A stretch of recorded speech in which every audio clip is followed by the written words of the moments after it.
భక్తులారా, కొన్నిసార్లు కారణం లేకుండానే మనసులో ఒక తెలియని భయం వెంటాడుతుంటుంది. రాత్రి నిద్రపోయినా మధ్యలో ఒక్కసారిగా లేచి గుండె బలంగా కొట్టుకోవడం, చిన్న చిన్న విషయాలకు కోపం రావడం, ఎవరో మన పాపాలను గమనిస్తున్నారన్న భావన కలగడం, ఇవన్నీ కేవలం యాదృచ్ఛికాలు కావని ధర్మశాస్త్రాలు చెబుతున్నాయి. ప్రత్యేకంగా మన చేత తెలియక చేసిన కొన్ని తప్పులు యమధర్మరాజుకు అత్యంత అసహ్యమైన పాపాలుగా మారుతాయని పురాణాల్లో వివరించారు. చాలామంది మేమెవరినీ బాధ పెట్టలేదు, అయినా ఎందుకు మనశ్శాంతి లేదు అని ఆశ్చర్యపడుతుంటారు. కాని మనం రోజూ చేసే కొన్ని చిన్న అలవాట్లు కూడా పాపఫలాన్ని పెంచుతాయని గరుడ పురాణం హెచ్చరిస్తుంది. ముఖ్యంగా తల్లిదండ్రులను నిర్లక్ష్యం చేయడం, ఆకలితో ఉన్నవారిని అవమానించడం, దేవుడి పేరు చెప్పి మోసం చేయడం వంటి పనులు మన జీవితంలో తెలియని కష్టాలను తెస్తాయని చెబుతారు. అందుకే ఈరోజు యముడు ఎక్కువగా శిక్షించే పాపాలు ఏమిటి, వాటి వల్ల మన జీవితంపై ఎలాంటి ప్రభావం పడుతుంది, వాటి నుంచి ఎలా బయటపడాలి అనే గొప్ప ఆధ్యాత్మిక రహస్యాన్ని తెలుసుకోబోతున్నారు.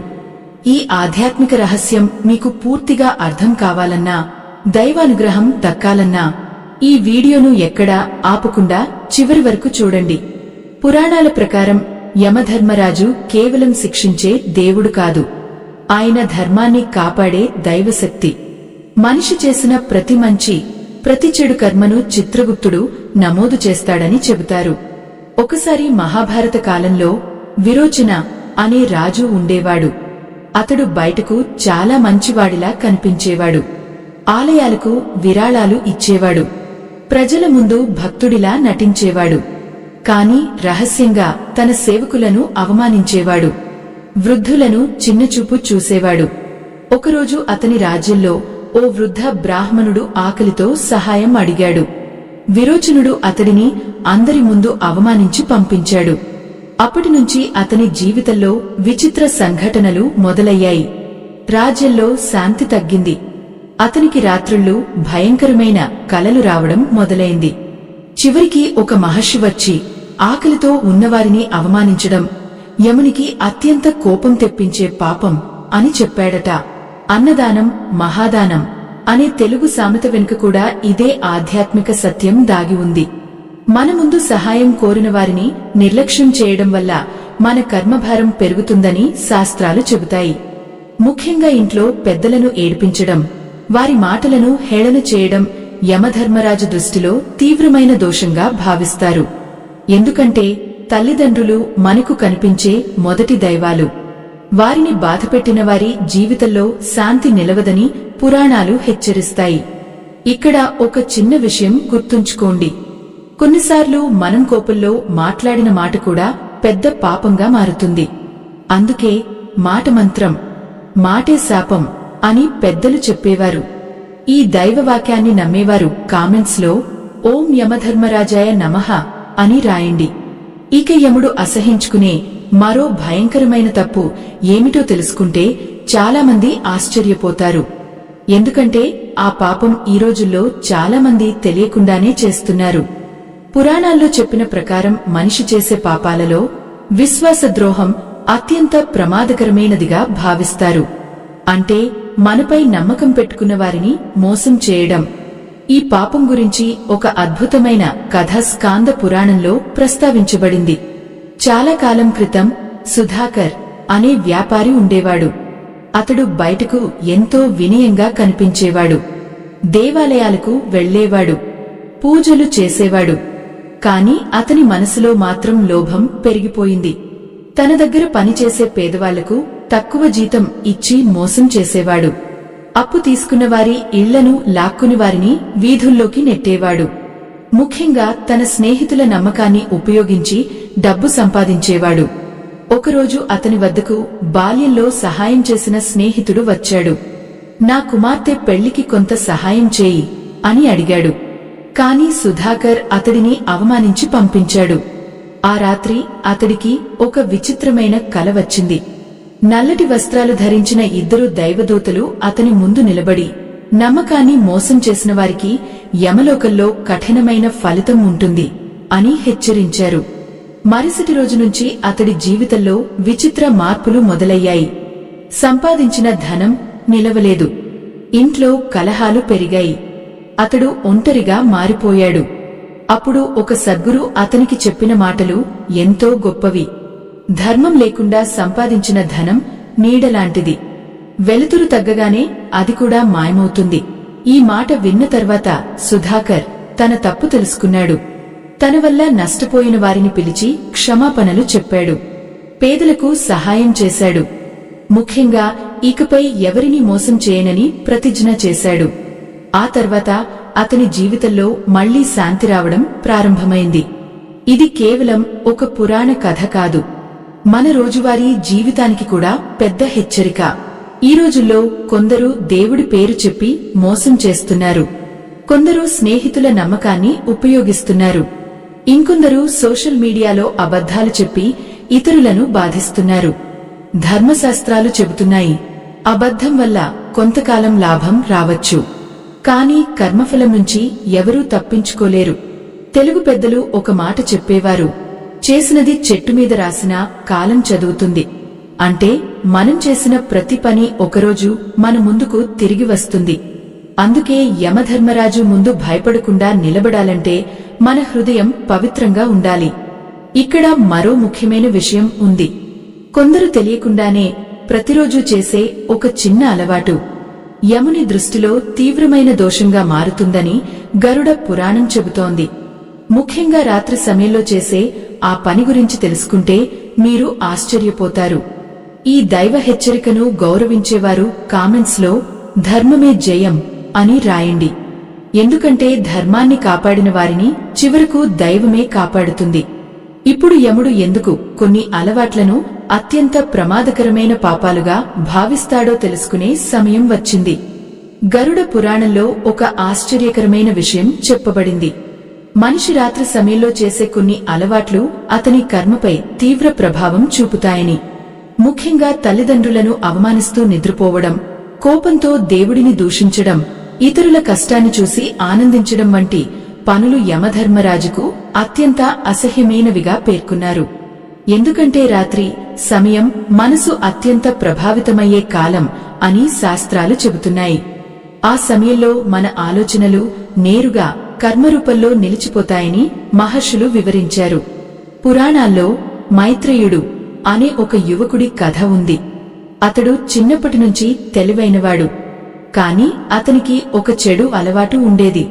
ఇతరుల అపజయాన్ని చూసి నవ్వడం, ఎవరికైనా కష్టం వస్తే దానిని ఎగతాళి చేయడం. ఒకసారి అతని గ్రామంలో ఓ వృద్ధుడు అనారోగ్యంతో బాధపడుతున్నాడు. గ్రామస్తులంతా సహాయం చేస్తుంటే మైత్రేయుడు మాత్రం ఇది అతని కర్మ అంటూ నవ్వాడట. ఆ రాత్రి అతనికి ఒక విచిత్రమైన అనుభవం ఎదురైంది. నిద్రలో అతడు ఒక పెద్ద సభలో నిలబడి ఉన్నట్టు కనిపించింది. అక్కడ ఒక ప్రకాశవంతమైన సింహాసనం ముందు ధర్మదూతలు నిలబడి ఉన్నారు. వారిలో ఒకరు అతనితో, ఇతరుల బాధను చూసి ఆనందించే హృదయం తన శాంతిని శాశ్వతంగా కోల్పోతుంది అని చెప్పారు. మరుసటి రోజు నుంచి మైత్రేయుడి మనసులో విచిత్రమైన భయం మొదలైంది. అతడికి ప్రశాంతత లేకుండా పోయింది. ఎంత నవ్వినా ఆనందం కనిపించలేదు. అప్పుడు ఒక యోగి అతనికి ఒక గొప్ప సత్యం చెప్పాడు. పరుల కన్నీళ్లు ఎప్పుడూ వృధా కావు, అవి కర్మగా తిరిగి వస్తాయి. ఈ మాట విన్న తర్వాత మైత్రేయుడు పూర్తిగా మారిపోయాడు. అనారోగ్యంతో ఉన్నవారికి సేవ చేయడం ప్రారంభించాడు. పేదలకు భోజనం పెట్టాడు. తన వల్ల బాధపడిన వారిని క్షమించమని అడిగాడు. కొద్ది రోజుల్లోనే అతని మనసులోని భయం మాయమైంది. ఇది మన అందరికీ ఒక పెద్ద హెచ్చరిక. ఎందుకంటే ఈ రోజుల్లో చాలామంది ఇతరుల బాధను వినోదంగా చూస్తున్నారు. సోషల్ మీడియాలో అవమానకరమైన కామెంట్లు చేస్తున్నారు. కొందరు ఎదుటివారి కన్నీళ్లను సరదాగా తీసుకుంటున్నారు. కానీ ధర్మశాస్త్రాలు స్పష్టంగా చెబుతున్నాయి, పరదుముఖం చూసి నవ్వినవాడు తన శాంతిని కోల్పోతాడు, పరులకు గుంత తవ్వినవాడు ముందుగా తానే పడతాడు అనే తెలుగు సామెత వెనుక కూడా ఇదే కర్మసత్యం ఉంది. అందుకే యమధర్మరాజు ముందు పవిత్రంగా నిలబడాలంటే మన హృదయంలో దయ ఉండాలి. దానం చేయలేకపోయినా పరులను అవమానించకూడదు. సహాయం చేయలేకపోయినా వారి బాధను ఎగతాళి చేయకూడదు. ఈ దైవ సత్యాన్ని నమ్మేవారు కామెంట్స్లో ఓం ధర్మాయ నమః అని రాయండి. ఎందుకంటే దయ ఉన్న హృదయాన్ని దైవం ఎప్పుడూ విడిచిపెట్టదు. కాని గరుడ పురాణంలో చెప్పిన అత్యంత భయంకరమైన పాపం ఇంకా మిగిలే ఉంది. ఆ పాపం చేసే వాళ్లకు యముడు ఎందుకు ప్రత్యేక శిక్ష విధిస్తాడో తెలుసుకుంటే మీ వెన్నులో చలి పుడుతుంది. ముఖ్యంగా ఆ తప్పు ఈ రోజుల్లో ప్రతి ఇంట్లో తెలియకుండానే జరుగుతోందని పురాణాలు హెచ్చరిస్తున్నాయి.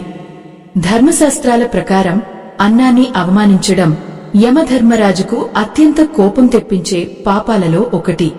ఎందుకంటే అన్నం కేవలం ఆహారం కాదు, అది లక్ష్మీదేవి రూపం అని వేదాలు చెబుతున్నాయి. ఈ రోజుల్లో చాలామంది ప్లేట్లలో ఆహారం వేసుకుని వృధా చేస్తున్నారు. కొందరు కోపంలో భోజనం పడేస్తున్నారు. ఇంకొందరు ఆకలితో ఉన్నవారిని చూసి కూడా నిర్లక్ష్యం చేస్తున్నారు. కాని గరుడ పురాణం చెబుతోంది, అన్నాన్ని తుణీకరించిన ఇంట్లో శాంతి నెమ్మదిగా తగ్గిపోతుంది. పురాణాల్లో శంకుదేవుడు అనే ఒక ధనవంతుడి కథ ఉంది. అతనికి అపారమైన సంపద ఉండేది. ఇంట్లో ప్రతిరోజు విందులు జరిగేవి. కాని అతనికి ఒక చెడు అలవాటు ఉండేది. మిగిలిన ఆహారాన్ని పేదలకు ఇవ్వకుండా పారేయించేవాడు. ఒకసారి అతని ఇంటి ముందు ఓ చిన్న బాలుడు ఆకలితో నిలబడి కొంచెం అన్నం ఇవ్వండి అని అడిగాడు. కాని శంకుదేవుడు కోపంతో అతడిని వెళ్లగొట్టాడు. అదే రాత్రి అతనికి ఒక అద్భుతమైన స్వప్నం వచ్చింది. తెల్లని ప్రకాశంతో మెరిసే ఒక దివ్యమూర్తి అతని ముందు ప్రత్యక్షమే ఆకలిని అవమానించినవాడు సంపదను నిలబెట్టుకోలేడు అని హెచ్చరించింది. కొన్ని రోజుల్లోనే అతని వ్యాపారాలు నష్టపోయాయి. ఇంట్లో కలహాలు మొదలయ్యాయి. ఆరోగ్యం కూడా క్షీణించింది. చివరికి ఒక మహాత్ముడు వచ్చి పేదవాడి ఆకలి దేవుని పరీక్ష అని చెప్పాడు. ఆ మాట విన్న తర్వాత శంకుదేవుడు పూర్తిగా మారిపోయాడు. ప్రతిరోజూ అన్నదానం చేయడం ప్రారంభించాడు. ఇంటి ముందు వచ్చిన వారిని ఖాళీ చేతులతో పంపించకుండా చూసుకున్నాడు. కొద్దికాలంలోనే అతని జీవితంలో మళ్లీ ఆనందం వచ్చింది. ఇక్కడ మనం గుర్తుంచుకోవాల్సిన గొప్ప సత్యం ఏమిటంటే, దేవుడు మన సంపదను కాదు, మన హృదయాన్ని చూస్తాడు. చేతిలో ఉన్నది కొద్దేనా, మనసులో దయ ఎక్కువగా ఉండాలి అని పెద్దలు చెప్పిన మాట వృధా కాదు. ఈ రోజుల్లో పిల్లలు తినకుండా వదిలేసిన ఆహారాన్ని చాలామంది సరదాగా తీసుకుంటున్నారు. కాని ఇంట్లో పెద్దలు ఎందుకు అన్నాన్ని వృధా చేయొద్దు అని మందలించేవారో ఇప్పుడు అర్థమవుతోంది. ఎందుకంటే అన్నం పట్ల గౌరవం ఉన్న ఇంట్లో దేవకటాక్షం నిలుస్తుందని శాస్త్రాలు చెబుతున్నాయి. ఈ పవిత్ర సత్యాన్ని గౌరవించేవారు కామెంట్స్లో అన్నదానం మహాదానం అని రాయండి. ఎందుకంటే ఆకలితో ఉన్నవారికి పెట్టిన ఒక ముద్ద అన్నం కూడా గొప్ప పుణ్యంగా మారుతుంది. మీకీ వీడియోలోని ఆధ్యాత్మిక విషయాలు ఉపయోగపడుతున్నట్లయితే మా ఛానల్ను ఆశీర్వదించడానికి స్కానర్ ద్వారా చిన్న సహాయం చేయవచ్చు. మీ ప్రేమ, మీ ఆశీర్వాదమే ఇలాంటి ధార్మిక వీడియోలకు శక్తి. కాని యమధర్మరాజు ఎందుకు ఒక ప్రత్యేకమైన అబద్ధాన్ని అత్యంత ప్రమాదకరమైన పాపంగా భావిస్తాడో ఇంకా తెలుసుకోలేదు. ఆ రహస్యం తెలిసిన తర్వాత చాలామంది తమ జీవితాన్ని మార్చుకోవాలని నిర్ణయించుకుంటారు. పురాణాలు చెబుతున్న ప్రకారం సాధారణ అబద్ధం కంటే దైవం పేరు చెప్పి చెప్పే అబద్ధం ఎంతో ఘోరమైన పాపంగా భావించబడుతుంది. ఎందుకంటే అది కేవలం మనిషిని కాదు, భక్తి మీద ఉన్న విశ్వాసాన్నే దెబ్బతీస్తుంది. ఈ రోజుల్లో కొందరు స్వార్థం కోసం దేవుడి పేరు ఉపయోగిస్తున్నారు. కొందరు తప్పుడు ప్రమాణాలు చేస్తున్నారు. ఇంకొందరు దేవుడి మీద ఒట్టు అంటూ అబద్ధం చెబుతున్నారు. కాని ధర్మశాస్త్రాలు హెచ్చరిస్తున్నాయి, దైవాన్ని సాక్షిగా పెట్టి చెప్పిన అబద్ధం కర్మరూపంలో చాలా వేగంగా తిరిగి వస్తుంది. ఇది గురించి పద్మ పురాణంలో ఒక విశేషమైన కథ ఉంది. హరిదాస్ అనే ఒక గ్రామ పెద్ద ఉండేవాడు. గ్రామస్తులందరూ అతడిని ఎంతో గౌరవించేవారు. ఎందుకంటే అతడు ఎప్పుడూ చేతిలో జపమాల పట్టుకుని తిరిగేవాడు. కాని లోపల మాత్రం అతడు చాలా స్వార్థపరుడు. ఒకసారి గ్రామంలో భూమి విషయంలో గొడవ వచ్చింది. నిజం తెలిసినా కూడా హరిదాస్ తనకు లాభం వచ్చేలా అబద్ధం చెప్పాడు.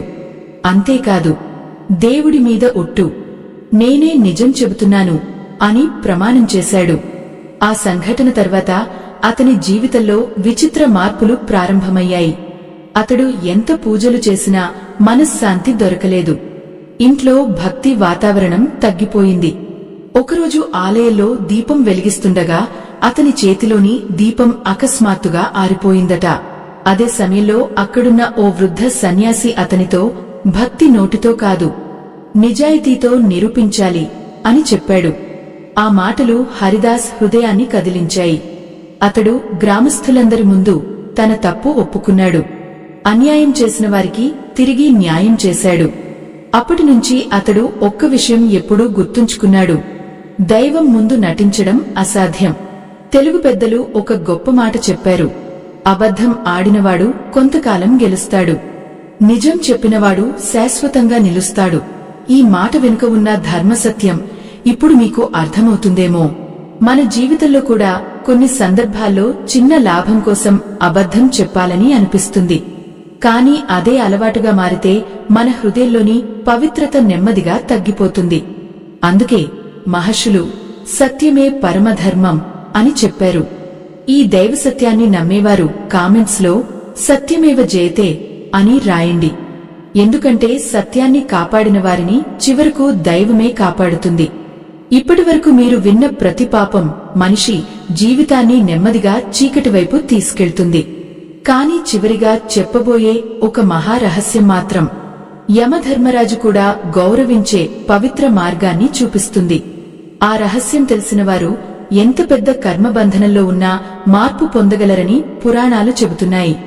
గరుడ పురాణంలో ఒక గొప్ప సత్యం చెప్పబడింది: తప్పు చేసిన వాడిని యముడు శిక్షిస్తాడు, కాని తన తప్పును తెలుసుకుని మారిపోయిన వాడిని ధర్మం కాపాడుతుంది.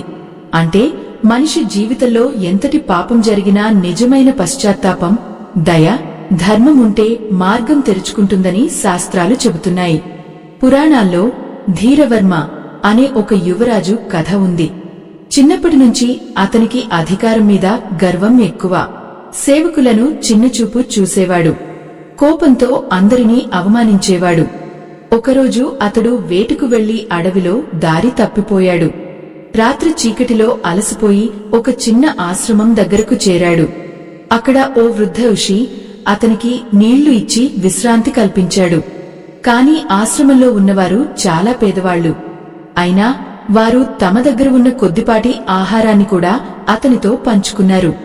ఆ రాత్రి ధీరవర్మకు నిద్ర పట్టలేదు. ఇంత తక్కువ ఉన్నవాళ్లు ఇంత ప్రేమగా ఉంటే అపరమైన సంపద ఉన్న నేను ఎందుకు అహంకారంతో జీవిస్తున్నాను అని అతని మనసు కలవరపడింది. ఉదయం ఋషి అతనికి ఒక గొప్ప ఉపదేశం చేశాడు. మనిషి చేసిన పాపం కన్నా అతడు మారడానికి నిరాకరించడం పెద్ద పాపం. ఆ మాటలు అతని జీవితాన్ని పూర్తిగా మార్చేశాయి. రాజ్యంలోకి తిరిగి వెళ్లిన తర్వాత ధీరవర్మ పేదలకు సహాయం చేయడం ప్రారంభించాడు. వృద్ధులకు సేవ చేశాడు. ఎవరికీ అన్యాయం చేయకుండా పాలించాడు. కొంతకాలానికి అతని రాజ్యం శాంతి, సంతోషాలతో నిండిపోయింది. ప్రజలు అతడిని భయంతో కాదు, ప్రేమతో గౌరవించారు. ఇదే యమధర్మరాజు గౌరవించే నిజమైన మార్గం. తప్పు చేయకుండా ఉండటం గొప్ప విషయం, కాని చేసిన తప్పును అంగీకరించి మారడం ఇంకా గొప్ప విషయం. అందుకే పెద్దలు తప్పు తెలుసుకున్నవాడే జ్ఞాని అని చెప్పారు. ఈ రోజు నుంచి మనం ఒక చిన్న మార్పు చేసుకోవాలి. తల్లిదండ్రులను గౌరవించాలి. ఆకలితో ఉన్నవారిని అవమానించకూడదు. దైవం పేరు చెప్పి అబద్ధం చెప్పకూడదు. ఇతరుల బాధను చూసి నవ్వకూడదు. ఎందుకంటే మన కర్మనే మన భవిష్యత్తును నిర్మిస్తుంది. ఈ పవిత్ర సందేశం మీ హృదయాన్ని తాకితే కామెంట్స్ లో ధర్మమే నా మార్గం అని రాయండి. అలాగే ఈ ఆధ్యాత్మిక జ్ఞానం మరింత మందికి చేరాలంటే వీడియోను తప్పకుండా షేర్ చేయండి. మా ఛానల్ ద్వారా ఇలాంటి ధార్మిక కథలు, పురాణ రహస్యాలు మీకు అందించడానికి మీరు స్కానర్ ద్వారా చేసే చిన్న సహాయం కూడా మాకు ఎంతో బలాన్నిస్తుంది. మీ ఆశీర్వాదమే మా ప్రయాణానికి దైవకటాక్షం. గుర్తుంచుకోండి, యముడు భయపడాల్సిన దేవుడు కాదు. ధర్మాన్ని పాటించే వారికి ఆయన న్యాయదేవుడు. మన హృదయం పవిత్రంగా ఉంటే దైవం ఎప్పుడూ మన వెంట ఉంటుంది. ఈ ఆధ్యాత్మిక ప్రయాణం ఇక్కడితో ముగిసిపోయింది. స్వస్తి.